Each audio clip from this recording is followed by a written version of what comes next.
돌궐은 고구려와 형제국이었나 그 얘기를 한번 해보도록 하겠습니다.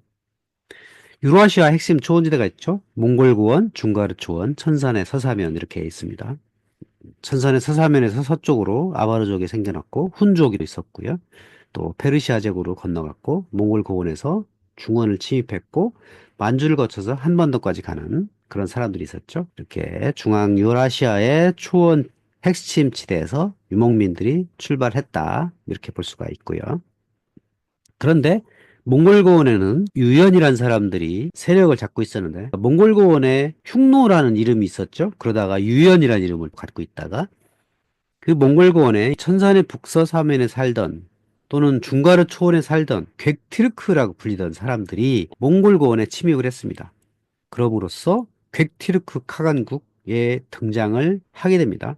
몽골고원에 원래부터 있었던 유연을 물리치고 동쪽으로 확장을 한 겁니다. 이쪽에 살던 사람들이 전부 이주한 게 아니라 이쪽의 일부 사람들이 몽골 고원에 가서 세력을 떨치게 된 거죠. 그래서 이들이 중국 사서에 돌궐이라는 이름으로 등장을 하게 된 겁니다.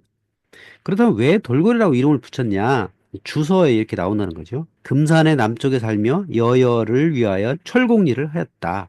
금산의 모양이 투구와 유사하였는데 그들이 간섭적으로 투구를 돌궐이라고 했기 때문에 마침내 이를 이름으로 삼았다.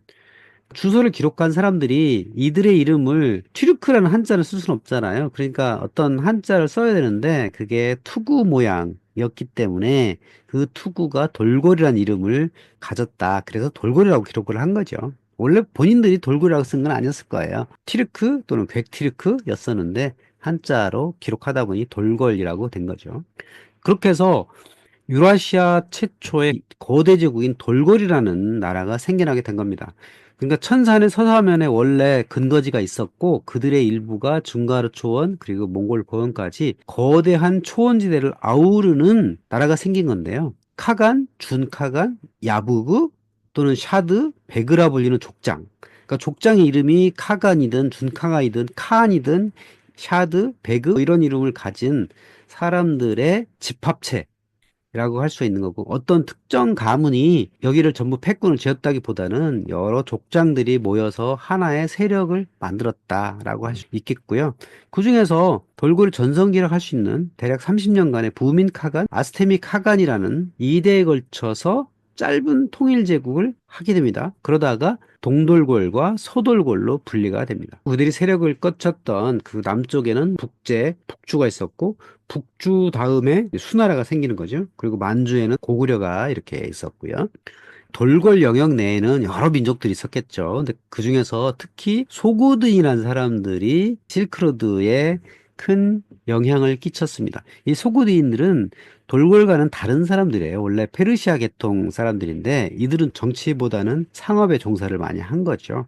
군사를 가진 돌궐 유목민하고 오아시스 통상력을 가진 소구드인이 결합을 해가지고 이 돌궐은 당제국 또는 수제국과의 관계를 통해서 많은 물품들을 얻잖아요. 그러면 그들이 스스로 통상을 할 수는 없고 그거를 소구드인한테 맡겨가지고 소구드인이 서역과 중원 간의 동서 통상로를 연결하는 일들을 하게 된 거죠. 당나라의 전성기를 무너뜨렸던 안사의난 그 주인공이었던 안녹산과 사사명이 대표적인 소구드 상인 출신이었다는 거죠. 이 원래 소구드의 지역역인데 이 페르시아로 연결하기도 하고 또는 중가르 초원과 실크로드 연결해서 중원까지도 연결하는 역할들을 많이 했다는 겁니다. 그렇게 돌궐이 이렇게 있다가 짧은 30년간의 치세 이후에 작은 세력으로 나눠져 가지고 더 남쪽으로 내려왔어요. 황하 영역까지 내려옵니다. 여기 오르도스란 데까지도 돌궐의 영향력을 미치게 되고 자연스럽게 북제 북주와 관련이 있다가 수나라라고 하는 통일지역과 맞닥뜨리게 된 거죠.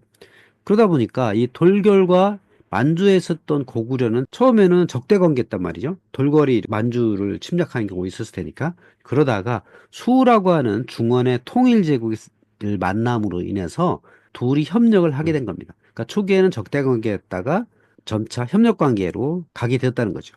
그 증거가 뭐였냐면 삼국사기 고구려 번기에 이런 기록이 등장을 합니다. 일찍이 수양제가 계민의 천막에 행차했을 때 그곳에 고구려의 사신이 있었다. 그러니까 계민이라고 하는 카간의 천막에 수양제가 들렀었는데 그것에 고구려 사신이 맞섰다라고 하는 것이 돌고려가 고구려가 협력 관계를 통해서 수나라와 대결을 했다는 거죠.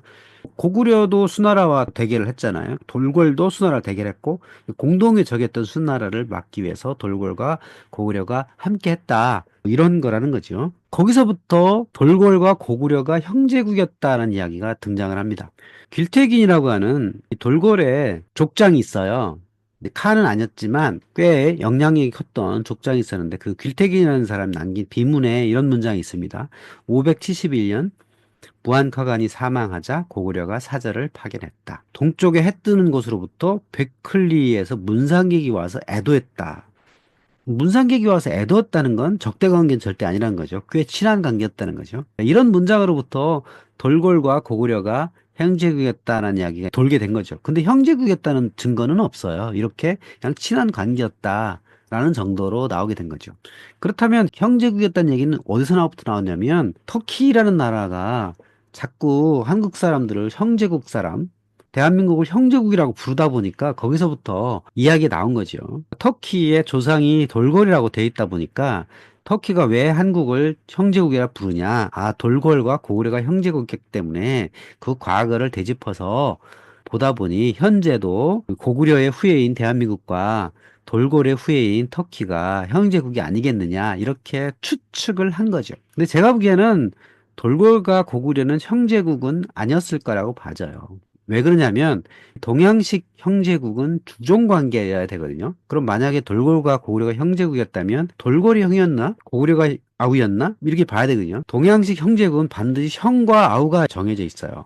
그러니까 동양식은 주종 관계라는 거죠. 근데 서양식 형제는 동등 관계예요. 나라와 나라 간의 형제국이라 하더라도 동맹 관계를 의미하고 개인 간 뜻을 같이 하는 또는 같은 신을 모시는 이런 동등한 관계가 서양식 이슬람식 형제 관계라는 거고요. 동양식에서는 반드시 주종 관계가 있습니다. 아무리 형제라 하더라도 서열이 정해져 있다는 거죠. 예를 들면 흉노를 맞아 싸웠다가 졌던 한고조 유방이 평성의 지옥에서 형제 관계 맺거든요. 당연히 흉노가 형이고 한고조가 아우였다는 거죠. 요하고 북성이 맺은 전현음행에서도 형제 관계 정해지고요. 우리한 잘 알려진 정묘호란에서 후금하고 조선이 형제 관계 맺거든요. 여기서도 후금이 형이고 조선이 아우였다는 거죠. 싸움을 해가지고 승리한 자가 형이고 패한 자가 아우였다는 겁니다. 그러니까 아우가 막대한 재물과 인지를 제공해야 되고 매년 공납 의무 제공이 있었다. 동양식 형제는 주종관계이기 때문에 터키가 생각하는 이슬람식 형제관계하고는 상당히 다른 거라고 보시면 돼요. 그러니까 동양식 형제관계는 주종관계에서 부자관계까지 이어지게 되거든요. 그러니까 돌궐이 고구려와 형제 관계였는지는 알 수가 없습니다. 그냥 추측만 할 뿐이죠. 아마도 동맹 관계였지 않았겠느냐 이렇게 볼 수가 있겠죠. 그렇다면 터키인들이 한국을 형제국이라 부른 이유는 뭘까? 따져보면 과거의 돌궐과 고구려 관계 때문이 아니라 이슬람식 형제국의 개념으로 본 겁니다. 뜻을 같이 하는 동등한 나라 간의 관계라는 거죠. 그럼 어떤 뜻을 같이 한 동등한 나라가 관계냐? 바로 무신론자 공산당에 대항해서 뜻을 같이 한 참전 경험이 있기 때문에 형제 관계라고 하는 거죠. 한국전쟁 시에 터키군이 참전을 했죠. 교대 근무까지 해서 1971년도가 있었습니다. 총 참전 인원은 14,936명이었어요. 꽤 많은 인원이 온 거죠. 이슬람의 형제는 정말 동등 관계입니다. 이슬람이 외치는 구호도 있죠. 알라는 위대하시다. 알라후 아크바르. 여기도 형제 이야기 굉장히 많이 나옵니다. 그러니까 이슬람은 모두가 동등한 형제. 기독교에 익숙하신 분들도 형제 자매라는 말을 굉장히 많이 쓰거든요. 그게 바로 동등한 같은 신을 모시는 동등한 관계라는 의미입니다. 결론적으로 터키가 한국을 형제국이라고 부르는 거는 전형적인 이슬람 개념의 형제국인 거고 한국은 터키를 형제국이라고 부르지 않습니다. 부르지 않아야 되는 거죠. 왜냐하면 그거는 형과 아우 개념이 들어가 있기 때문에 그렇게 부를 수가 없는 거죠. 터키는 얼마든지 형제국이라고 부를 수 있지만 한국은 터키를 형제국이라고 부를 수는 없다. 그렇게 보시면 되겠습니다. 아마도 고구려는 몽골 고원이나 아니면 더 서쪽에 있는 나라들과의 동맹관계를 맺으려고 애를 많이 썼던 것 같습니다. 돌궐과도 동맹관계를 맺었던 것 같고 사신을 더 서쪽으로 보내서 어떤 우호적 관계를 맺으려고 했던 근거가 여기 남아 있어요. 사마르칸트의 아프라시아 벽화에 여러 사신들이 왔다는 이런 그림들이 남겨져 있는데요. 지금 몇 명 있죠? 8명 있는데 맨 오른쪽에 있는 두 사람이 조우관이라는 걸 썼어요. 조우가 뭐냐면 깃털을 머리에 꽂은 관을 쓴 남자들. 이 조우관의 특징은 반주 지역에 살던 사람들의 특징이거든요. 아마도 고구려나 발해였을 것이다. 라고 생각이 돼요. 고구려 사람들이더라 라고 주장하는 학자도 있고 고구려가 아니고 더 뒷시기다. 8세기, 9세기경이다 라고 주장하는 학자도 있어요. 그러니까 고구려일 수도 있고 발해일 수도 있다. 어쨌든 만주에 있었던 어떤 국가에서 두 명의 사신을 사마르칸트까지 보냈다. 그렇게 볼 수가 있겠습니다.